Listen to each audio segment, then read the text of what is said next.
one of the things that concerns me, again, is this principle that Paul lays out in 2 Thessalonians 2.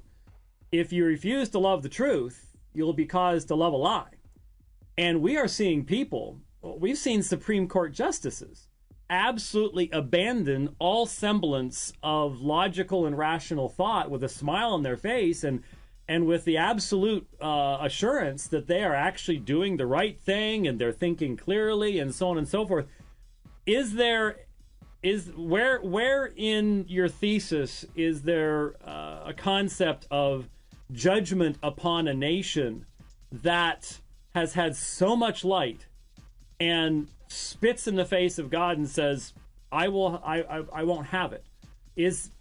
Where do you see that fitting in, or do you see it fitting in? Oh, we may crash and burn before we wake up. I absolutely think that we have sowed so much to the flesh, so much to destruction. Just abortion alone. Put aside everything else. Put aside the largest sexual anarchy of the culture. Put aside human trafficking. Put aside the greed and the materialism and all these other things, or attack on marriage. Just abortion and the war on the unborn is sufficient. We may hit bottom before awakening comes, but when I speak, and I have referred to your comment from 2 Thessalonians 2, because we talk about people drinking the Kool-Aid. Yeah. My son-in-law, Jimmy, pulled something up on his phone a couple of weeks ago, and I hear a man's voice, and I look over, and I see a man in a dress, and I realize it's Bruce Jenner speaking at ESPYs, and he said, it's like it's a joke, and everybody went along with it. Yeah. That you think, no, someone's going to say, stop the music here. But people keep drinking the Kool-Aid. And yes, it is that spiritual principle of God giving people over to delusion. But I see two things. When I say the bullying will backfire, it has the effect of waking up believers. Often opposition, verbal persecution, legal persecution, often these things that are meant to hurt us wake us up, because so many Americans have responded to kind of a country club Christianity as opposed to a call to training camp. They are consumers more than disciples. This is starting to wake people up. This is starting to have people realize they've been compromised, they've been playing games, and there is a cost involved in following Jesus. So at the very least, it happens with us. But I also believe that there are still reasonable people, there are still people of goodwill who don't like what's happening and who realize this is going too far. And you'll even have gay activist leaders who say, we didn't plan. No, we don't like this. We don't agree with it. There's got to be a way where we can all kind of coexist. And then others are getting even more rabid. So it may get much, much worse. It may take much more extreme measures against Christians, but I believe it's going to lead also to awakening within the church, as at least a remnant, if not more, rises up and starts to cry out to God. And then others in the society will no longer be able to side with the homosexual activists because they're not the ones being bullied. They have become the bullies. But all this, to me, is in the midst of great sobriety for the very, very reasons you mentioned. Now, one of the chapters that really stuck with me was sexual purity trumps sexual anarchy. Now, being able to document sexual anarchy, Dr. Moeller has, I don't know that he coined the phrase, but he speaks often of the now enshrined supremacy of erotic freedom. Mm-hmm. That this is obviously what's trumping religious freedom. It's connected with this concept of man is an autonomous being. He's not created. He doesn't have to worry about what God has to say about anything anymore, et cetera, et cetera.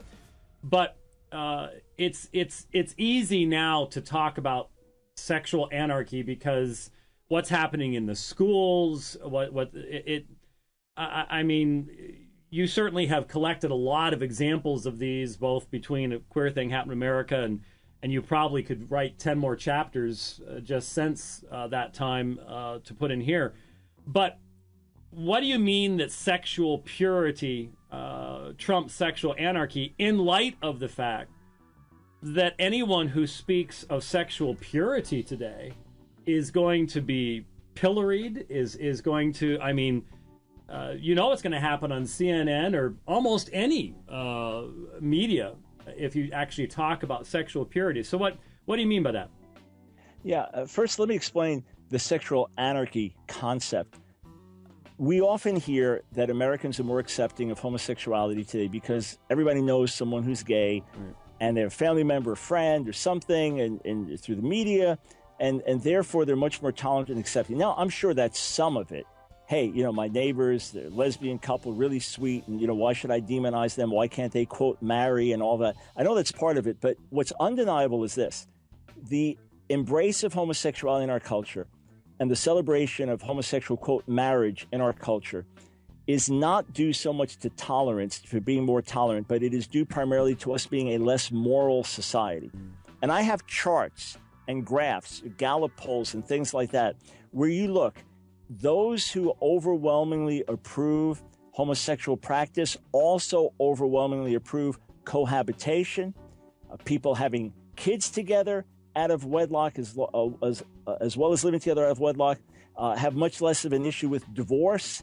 Their numbers approving polygamy have doubled from like 7% to 14% in just a couple of years. You look at almost every single category and you realize, hey, the same media that is celebrating homosexuality and has for years now has also been celebrating what? Polygamy. Shows like Big Love and Sister Wives and My Five Wives, and also polyamory, married and dating, and now swinger shows where this is the big thing where you're married and having affairs and everybody does it and they're just swapping spouses for the night and everybody does it. And then I think there are like 6 or 7 new nude reality shows, and then you have teen mom shows. This is all happening. This is all part of the spirit of the age. So you've got to realize that the celebration of homosexuality, the normalization of homosexuality is part of a larger culture of sexual decadence, sexual anarchy. Now, where does that lead long term? Does it lead to healthy marriages and families? Does it lead to healthy societies? The answer is an obvious no. What leads to more STDs? What leads to more fractured relationships? What leads to more kids out of wedlock and kids raised without a mom or a dad, and on and on and on? And you look at the stats associated with that. Then you look at sexual purity, and you look at what happens. Isn't it fascinating? Here's a young man, young woman. They meet, they keep themselves sexually pure, they get married, they love each other, they have an active sex life. They could be married 50 years and live like that. They'll never get a sexually transmitted disease. But they do the same thing with someone they're not married to. They may get an STD, and it may be a deadly one. What's the point?